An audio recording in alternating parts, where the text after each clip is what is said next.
آمنوا وهاجروا وجاهدوا في سبيل الله والذين آووا ونصروا أولئك هم المؤمنون حقا لهم مغفرة وأجر ورزق كريم والذين آمنوا من بعد وهاجروا وجاهدوا معكم فأولئك منكم وأولو الأرحام بعضهم أولى ببعض في كتاب الله إن الله بكل شيء عليم. وقال الله جل وعلا والذين جاءوا من بعدهم يقولون ربنا اغفر لنا ولإخواننا الذين سبقونا بالإيمان ولا تجعل في قلوبنا غلا للذين آمنوا ربنا إنك رؤوف رحيم. وقال النبي صلى الله عليه وسلم فيما صح عنه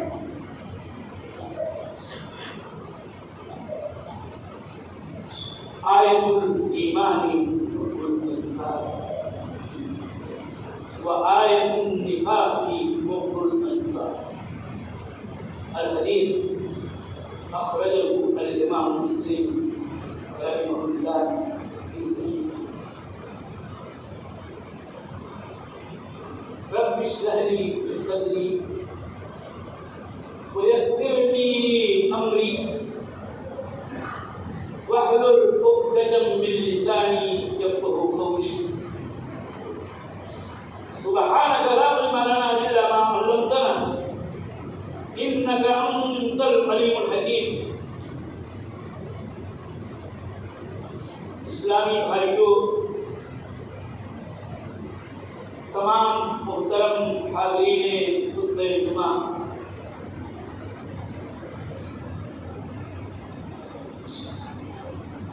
تسبیح و تحمید، تحلیل و تکبیر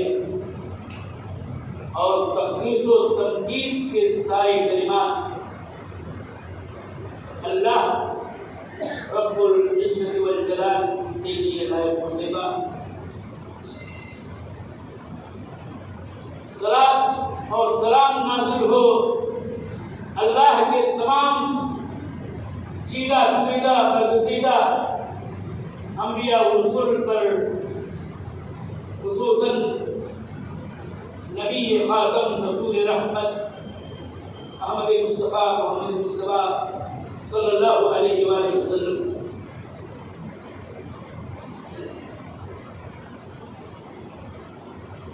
میں نے ابھی سورہ انفال کی آخر کی 2 آیتیں، سورہ حج کی 1 آیت کریمہ اور ایک حدیث آپ کے سامنے پڑھی ہے. اسی کی روشنی میں میں آج خطبہ جمعہ کے اندر گفتگو کرنا چاہتا ہوں. اللہ سے توفیق مانگتا ہوں. میرے دینی بھائیوں، اسلامی تعلیمات کو، کتاب و سنت کی ساری ہدایات کو اور سارے احکام و مسائل کو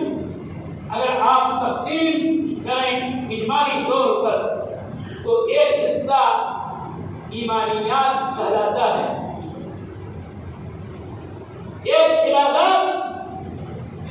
اور ایک اور ہے جو معاملات اور ایک کو اخلاقیات سے تعریف کیا جاتا ہے. ان میں سب سے اہم ترین ایمانیات کا باب ہے، جس کو عقائد و ایمان کے مسائل کہتے ہیں ہم. اور یہ سب سے اہم ہے کہ اگر ایک بندے کا ایمان سالم، اس کا عقیدہ درست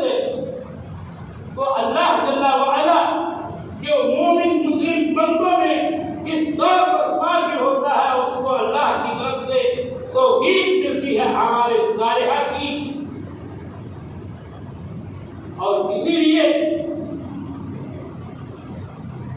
ہمارے علماء نے خصوصیت کے ساتھ عام لوگوں کے فہم و بصیرت کے لیے وہ کتابیں بھی لکھی. وہ اس سے مختص طور پر انہوں نے قلم بند کیا اور تحریر فرمایا جس میں عقائد کے سارے امور و مسائل کو قلم بند کیا ہے. عقائد کی ساری جزئیات سے ہم کو آپ کو واقف ہونا ہی چاہیے. ایمانیات کو اجمالی طور پر جاننا ہر مسلمان پر ضروری ہے اور اس کے اہم ترین مسائل و امور کو سمجھنا ہر ایک بندے مسلم کی ذمہ داری تاکہ وہ کتاب و سنت کے اندر بیان کردہ ایمانی اعتقادی مسائل کے اندر غلطی نہ کرے, کسی خطا کا ارتکاب نہ کرے کہ اللہ جل وعلا کے کلام میں تو یہ بات کو ثابت کیا جا رہا ہے اور وہ اپنی لا علمی کی بنیاد پر قلت علم کی اپنی عقیدیں ہوتی ہیں, ان عقیدوں کی بنیاد پر اس میں ایک ایسا اعتقاد کوئی ایسا نظریہ اپنا لے کہ جو کتاب اللہ سے ثابت شدہ ایمان و عقیدے کے بات سے مختلف ہے. ایسے ہی ایسا نہ ہو کہ کوئی ایسا نظریہ اپنا لے کسی بھی مسئلے میں کہ جس کی تائید کتاب اللہ اور سنت رسول اللہ سے نہ ہوتی ہو. اور یہ بات میں وہی اعتماد و یقین کے ساتھ کہہ رہا ہوں اور سننا چاہیے کہ ہماری دینی عقائد اور سارے شرعی معاملات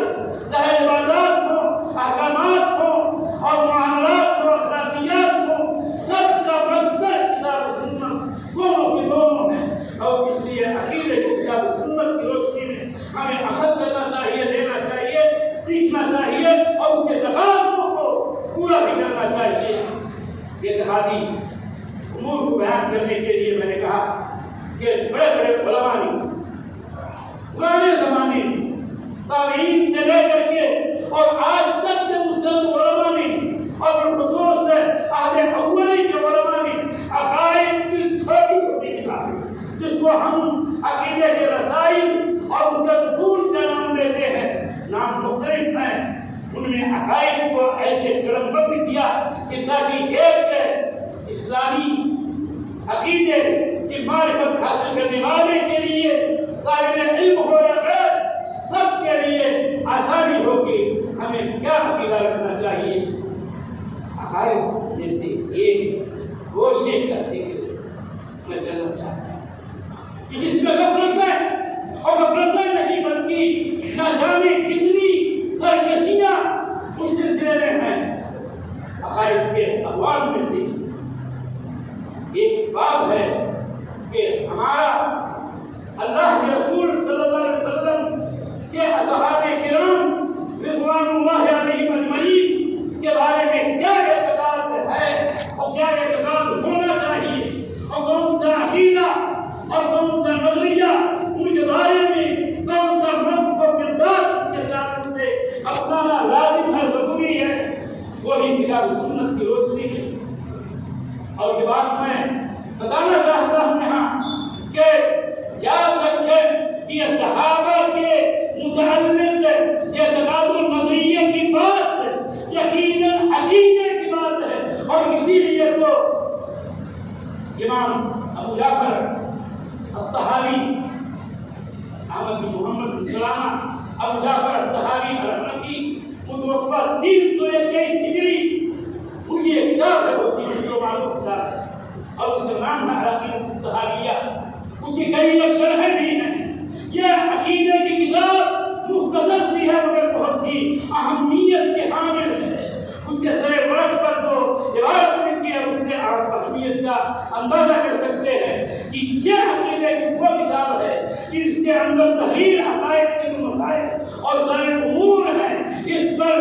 مذاہب اربع کا اتفاق ہے. میں قرآن کی آیات جو میں نے پیش کی ہیں اس کی روشنی میں اور خصوصیت کے ساتھ آج کی اس مجلس میں خطبہ جمعہ میں میں امام ابو جعفر الطحاوی الحنفی متوفہ 321 ہجری کی عقیدہ طحاویہ نامی رسالے میں تحریر عقیدے کے جو صحابہ کرام کے بارے میں عقیدہ ہونا چاہیے وہ الفاظ کرنا چاہتا ہوں اور اسی کی روشنی میں اپنی گفتگو پیش کرنا چاہتا ہوں تاکہ یہ ہمیں واضح طور پر سمجھ میں آئے کہ ہمارا صحابہ کرام کے بارے میں کیا ہونا چاہیے. صحابہ کرام کے بارے میں خلاصے کے طور پر اپنے عقیدے کو چند جملوں میں ہم یوں بیان کر سکتے ہیں. تفصیلی باتیں ہوتی ہی ہیں اور ہونی چاہیے اور اس کی ضرورت بھی ہے. صحابہ کرام رضوان اللہ تعالی علیہم اجمعین یہ اللہ کے نبی صلی اللہ علیہ وسلم کے ساتھی، آپ کے تربیت یافتہ اور آپ کے زیر صحبت رہ کر کے دین و ایمان پر عمل کرنے والے اولین مسلمان، سب سے کامل اور صادق سچے ایمان والے ہیں. یہ بات قرآن کریم کی اسی آیت میں دیکھیے تو میں نے بھی سورہ انفال کے آخر سے پڑھی والذین آمنوا وحاجروا وجاہدوا فی سبیل اللہ والذین آووا ونصروا اولئک هم المؤمنون حقا لهم مغفرۃ ورزق کریم. وہ لوگ جنہوں نے اللہ کے دین کی خاطر ہجرت کیا، جنہوں نے جہاد و مجاہدہ کیا دین کے غلبہ کے لیے،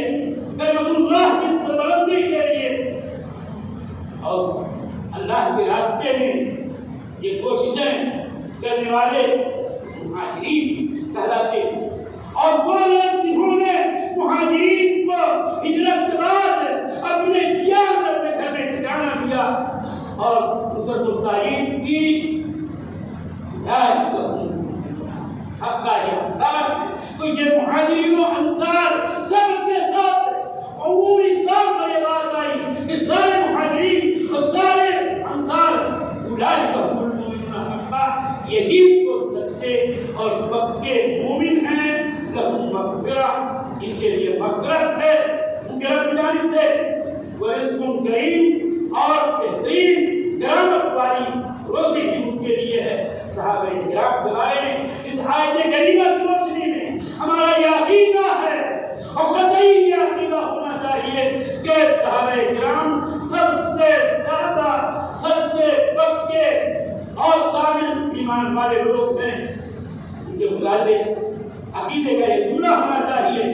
کہ ہم صحابہ کرام کی فضیلت اور ان کے مقام کی رفعت و بلندی کے قائل ہیں. اس امت محمد صلی اللہ علیہ وسلم کے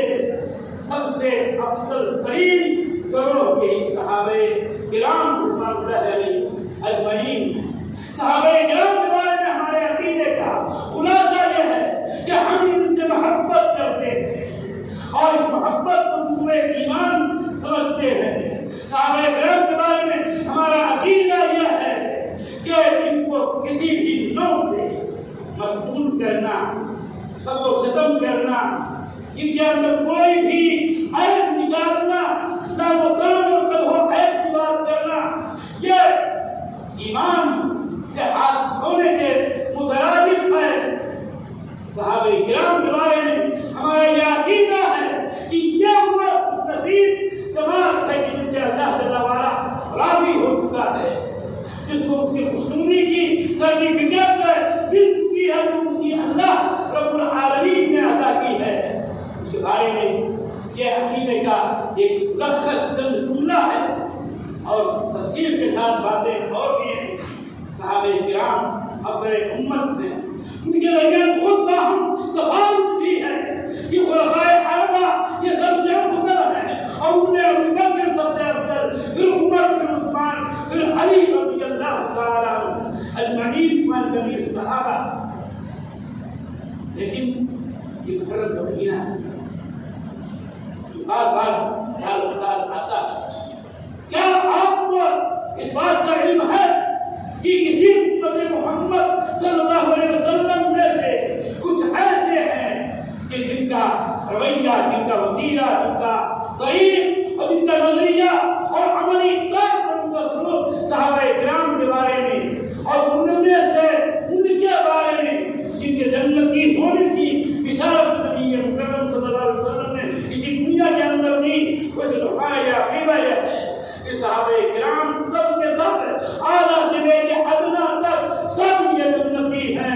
اور یہ عقیدہ کی بات ہے، اور اس عقیدے کو ہم اس لیے اپناتے ہیں کہ اللہ جل وعلا نے جہاں صحابہ کرام کے فرق کو یوں بیان کیا کہ صلح حدیبیہ سے پہلے ایمان لانے والے، قتال کرنے والے، اللہ کے راہ میں خرچ کرنے والے، یہ بڑے ہی عظمت، بڑی اہمیت اور بڑے مقام کے حامل ہیں یہ، اور جو بعد میں آئے اور جنہوں نے اللہ کے راستے میں جان بھی قربان کیا، اللہ کے راستے میں مال بھی قربان کیا، وہ دونوں برابر نہیں ہو سکتے ہیں، پہلے والے اونچے مقام کے اور بعد والے اونچے ذات کے، لیکن اللہ جل وعلا نے وہی کہا تھا کہ وَكُلٌّ وَعْدَ اللَّهُ، اللہ تعالیٰ نے ایک سے حسنہ کا وعدہ کیا ہے، اور رضا والی آیت ہے جس میں اللہ جل وعلا نے اعلان کیا یہ صالحین اولین،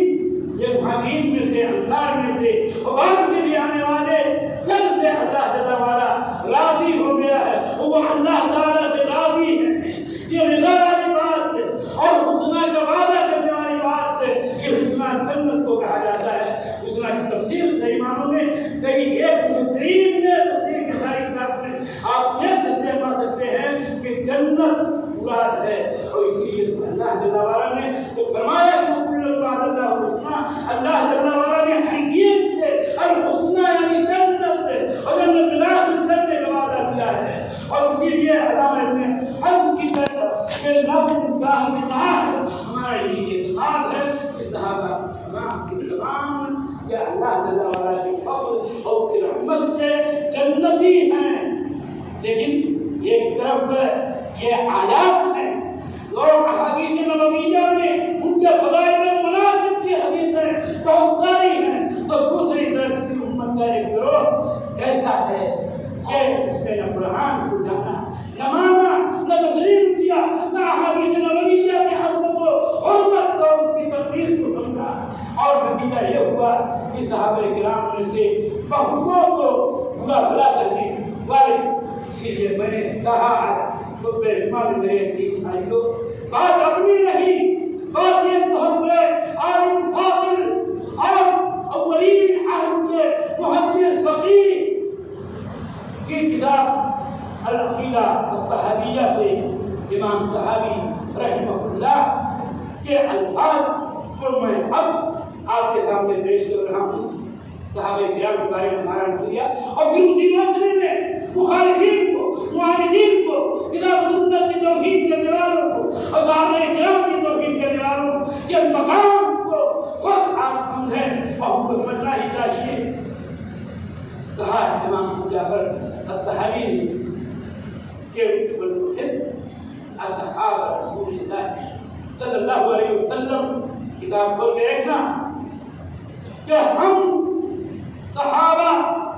رسول اللہ صلی اللہ علیہ وسلم کے ساتھی سے محبت کرتے ہیں، یہ ہمارا عقیدہ ہے،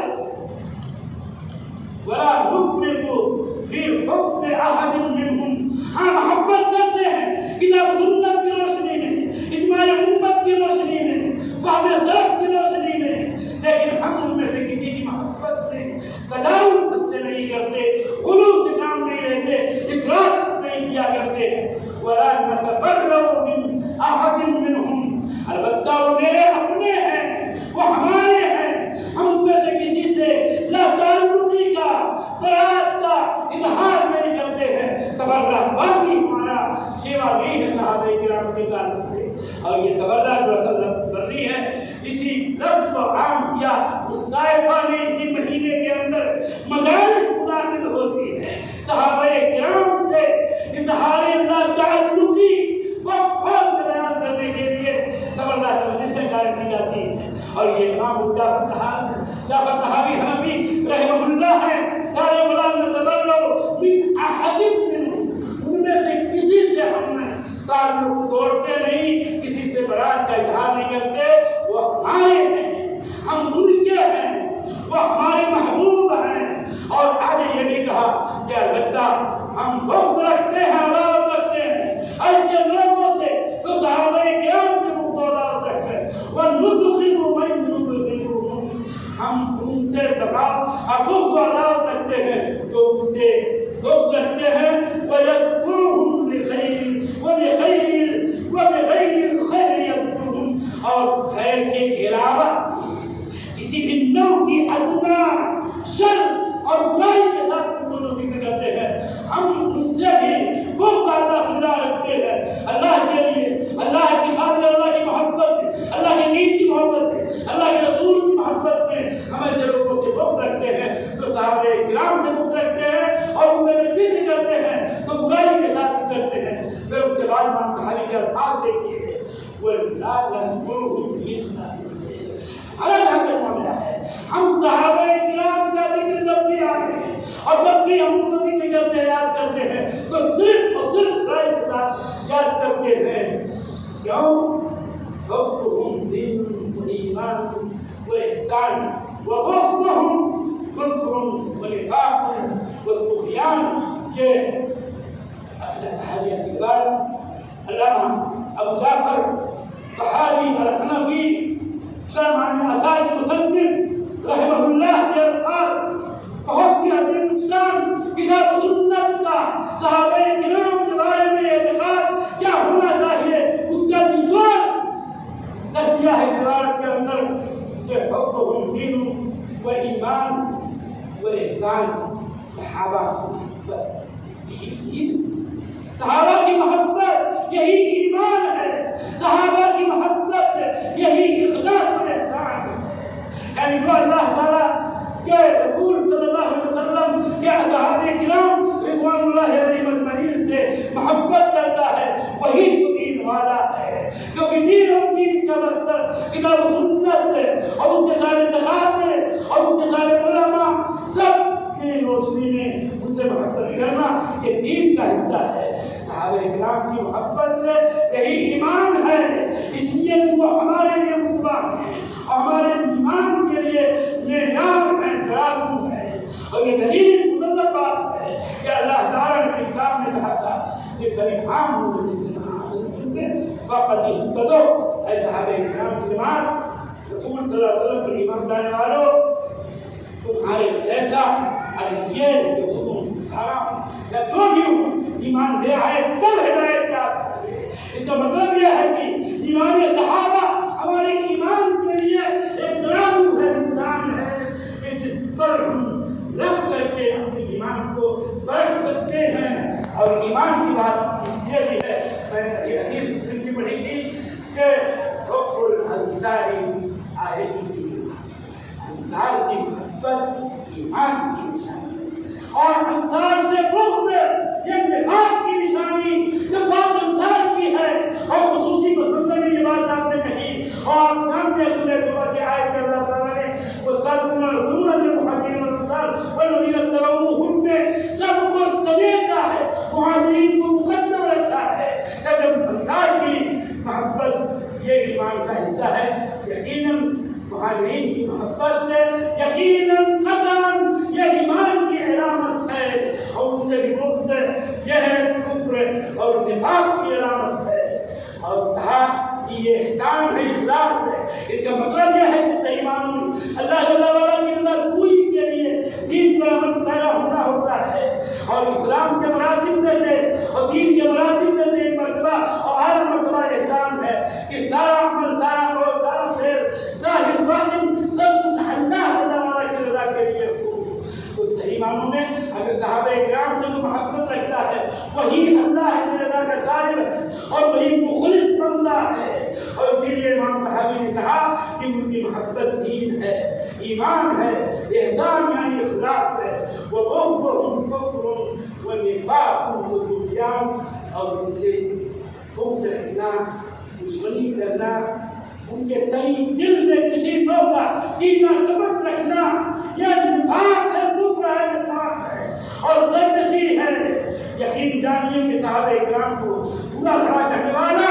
جس کو اللہ تعالیٰ کے کلام کی روشنی میں ان کی فضیلت کا اور ان کے منقبت کا اور ان کے مقام مرتبے کی بلندی کا پتہ ہو اور اس کے باوجود اگر صحابہ کرام میں سے کسی کو وہ سب کو شکر کر رہا ہے اور کسی میں کام و عیب پیدا کر رہا ہے تو یقین جانیے کہ وہ